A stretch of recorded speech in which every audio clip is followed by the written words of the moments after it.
Subscribe करें हमारे YouTube channel साधना gold को और पाएं वीडियोस सबसे पहले।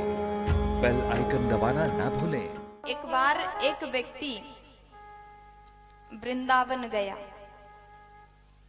वृंदावन गया और वहां वो इस उद्देश्य से नहीं गया था कि वहां जाकर के दर्शन करूंगा, बांके बिहारी का दर्शन करूंगा, गिरिराज जी का दर्शन करूंगा, परिक्रमा करूंगा, ये सोच के नहीं गया। बस छुट्टियां हो गया और उसके बाद में वो चला गया वृंदावन, एक घूमने की सोच को लेकर के। वहां जाऊंगा, बढ़िया मस्ती करूंगा, घूमूंगा, कैसा है वृंदावन देखूंगा।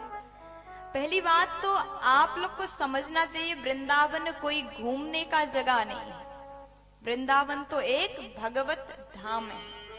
वृंदावन तो बैकुंठ है, कोई घूमने का जगह नहीं। जैसे कभी कभी गर्मियों के छुट्टी में घूमने बाहर जाते हैं, प्रकृति का आनंद लेते हैं, नजारा सुंदर सुंदर देखते हैं घूमने के लिए। लेकिन ब्रज में जाओ तो केवल दर्शन के भाव से जाओ। एक व्यक्ति गया, बढ़िया घूमा, खूब घूमा, और रोज रोज वहां पर टमटम चलता है। 10 रुपया दो और एक जगह जाओ, जहां जहां जाना हो टमटम में बैठ जाओ और चले जाओ। अब वो गया, उसके पास में पैसा रखा हुआ था, वो जितने उसके पास में था खूब घुमा और जाकर के क्या किया, ब्रज में गया, खूब समोसा खाया, पानी पूरी खाया, फुल्की खाया, चाट खाया। बिहारी जी के मंदिर के सामने बैठ करके चाट खाया, लेकिन मंदिर में नहीं गया। और एक दिन वो खा करके वापस हो रहा था, टेम्पू वाला ने बोला भैया राधे राधे। उसने बोला ठीक है राधे राधे। वो कभी भगवान का नाम तक नहीं लेता था, लेकिन आज उसको लेना पड़ा। वो रोज रोज घूमता था टमटम में बैठ करके। अब वहां के तो टमटम वाले भी राधे राधे बोलते हैं। अब उसने आज बोल दिया गलती से, लेकिन बाकी जीवन में न कभी दान करना, न कभी पुण्य करना, न कभी कुछ करना, न नाम जप करना, कुछ भी नहीं करता था।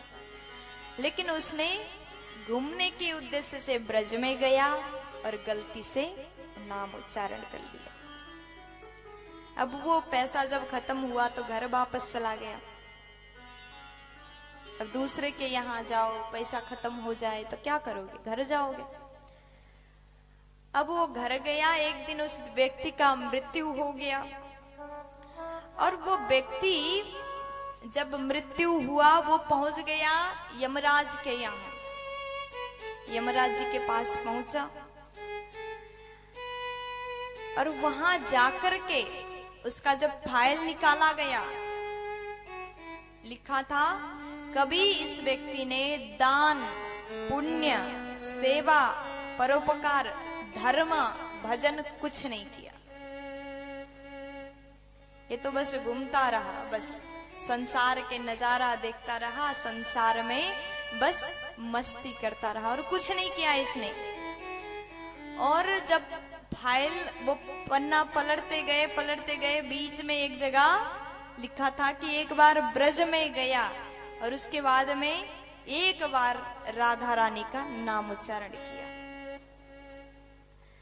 अब वो कहता है कि यमराज जी ने पूछा कि इसको क्या फल दें, बस एक बार भगवत नाम उच्चारण किया है।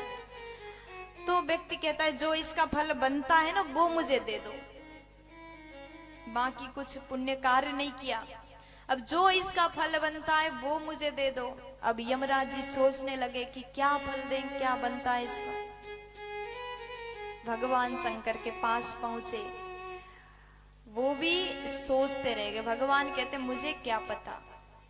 तो भगवान बोलते हैं मैं नाम जप करता हूं फल के आस से नहीं, मैं तो केवल भगवत नाम में आनंदित रहता हूं, इसलिए भगवान का नाम उच्चारण करता हूं। और फिर ब्रह्मा जी के पास गए, शंकर भगवान और भगत जी सब लोग ब्रह्मा जी के पास गए। ब्रह्मा जी बोले मुझे भी नहीं पता कि एक बार राधा नाम उच्चारण करने का क्या फल है। अब वो भगत फल को मांग रहा है, इतना सा एक बार नाम जप का पुण्य क्या होता है वो दे दो। तब ये सब मिलकर के ब्रह्मा जी, भोले बाबा, धर्मराज जी, भगत जी पहुंच गए गोलोक धाम में, जहां प्रिया प्रियतम निवास करते हैं, भगवान श्री राधा कृष्ण। वहां गए और पूछा कि ये व्यक्ति ने एक बार वृंदावन गया और राधा रानी का नाम उच्चारण किया है, इसका क्या फल बनता है, इसको हम क्या दें? तो भगवान मुस्कुराए, राधा रानी मुस्कुराई और कहते हैं कि इसको क्या फल दें? एक बार राधा रानी का नाम उच्चारण करने के कारण ये व्यक्ति, आप 3 जन मिलकर के इस भक्त को लेकर के साक्षात ब्रह्मा, शंकर, यमराज इस भक्त को लेकर के यहां तक पहुंचे। इससे बड़े और कौन सा फल हो सकता है बताइए, प्यार से बोलो। देखिए, कथा तो एक काल्पनिक है, लेकिन सच्चाई यही है।